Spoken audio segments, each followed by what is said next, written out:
My name is Linda Bruins, and I'm devoted to Thunder Bay community because I think we live in one of the most beautiful cities in the world, and we need to support one another and our neighbors. I'm very fortunate to work at Evergreen, a United neighborhood. Today you're in our Evergreen house, which is just a joy for a place for the community to gather, and I get so much satisfaction of hanging out with neighborhood kids and moms.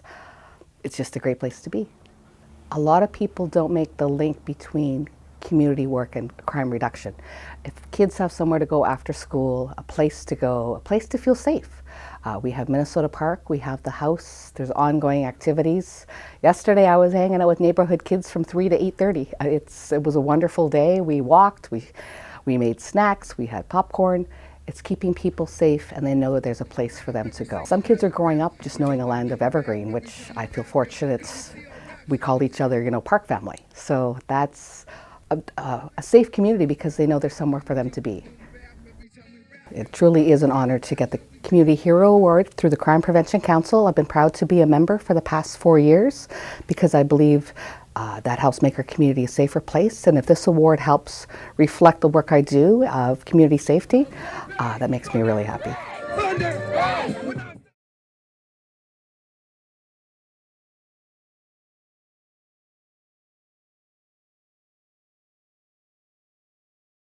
Well, the work I do in the community revolving around the Student Crime Stoppers and hate crime, well, I started about 2.5 to 3 years ago. The Student Crime Stoppers specifically, what we do is we promote and fundraise for Crime Stoppers and also promote anti-bullying, such as for our Safe Schools video contest. And then for the Hate Crime Awareness Committee, we focus on encouraging reporting of hate crimes and incidents and also raising awareness of hate crimes and incidents. I feel that this work helps to prevent crime in this community and make it a safer community in general, letting people know that hate crimes are different from crimes, and also just raising awareness, such as when we did our presentation at We Stand Up, we raised awareness to high school students who might not have known exactly what hate crimes and incidents were. After our presentation at We Stand Up, the students really got it and they understood our message. I feel very happy and surprised to receive the Young Leader Award. First, I feel happy because I'm getting recognized for the community service I do. I don't necessarily need to be recognized, but it's a nice sort of bonus to it. This award will help me move my work forward in the community because it'll give me more of sort of motivation to do more work. I'm part of the Regional Multicultural Youth Council there too, so I'll try to do more work in that council too and in other respects in the community.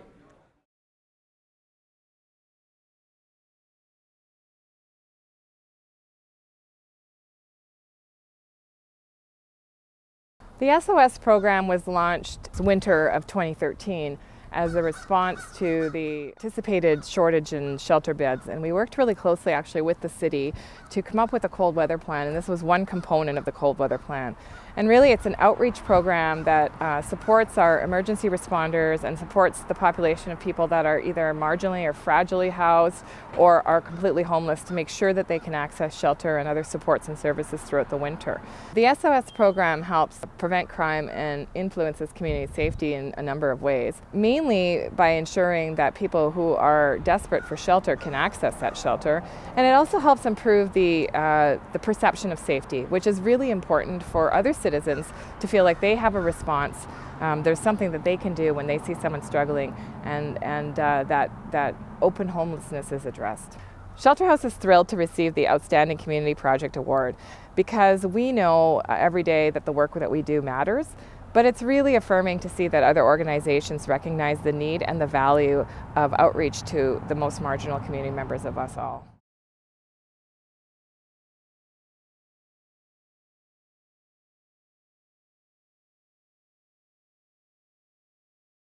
CAHEP is Community Arts and Heritage Education Project. We're a nonprofit organization based only in Thunder Bay.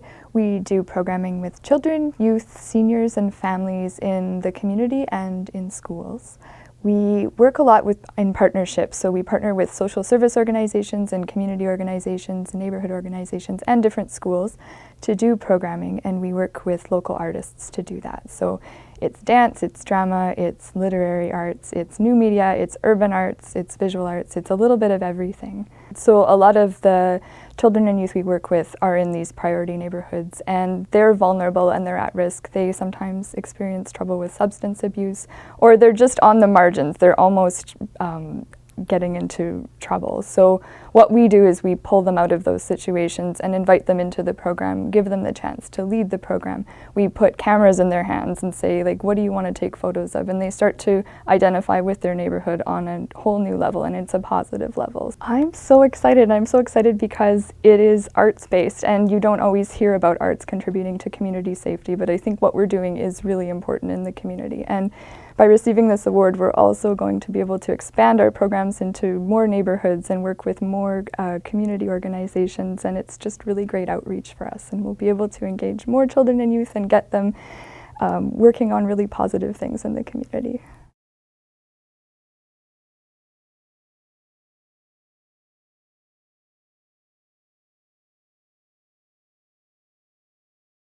Broken Pieces, Mended Hearts was Photo Voice initiative done by the Young Parents program at Our Kids Count. A Photo Voice project is each of us were given a camera to take pictures of whatever we found meaningful to us. And then we came back together as a group and discussed it and why it was meaningful, what it meant to us, and how it related to our struggles as young parents, and how it resonated with us with the issues we saw in the community for young parents. When you break down a stigma, that erases the negativity attached to it. So it increases the self-esteem for them. Really, it's a sense of empowerment.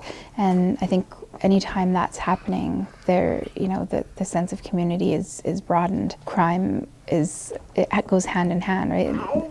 Negative self-esteem and crime prevention, we know that they can be eliminated just from that. I don't think anyone imagined when we first started off discussing this around the dinner table, really, that it was going to transpire to what it has become, and that it would end up being an award-winning project, which has really been empowering for us and just shows, what you can do with a little idea, and that you can take something and really run with it.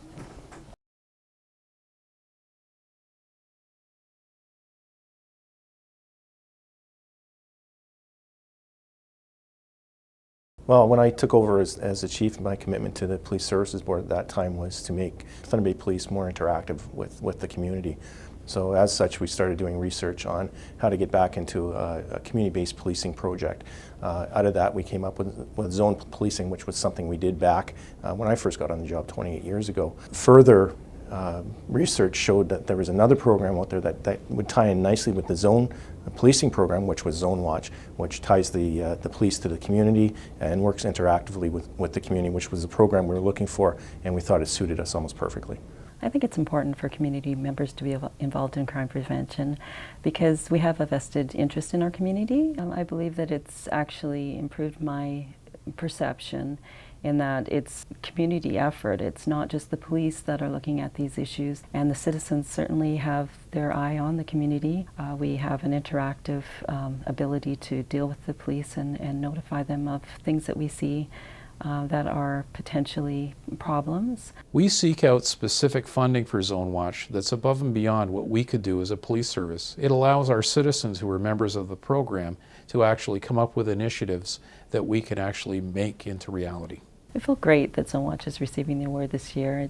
It speaks to the efforts of the committee, hard work that we've been doing together with the police department, and I hope that it will help us continue with our efforts and get more people interested and joining Zone Watch, and it's great.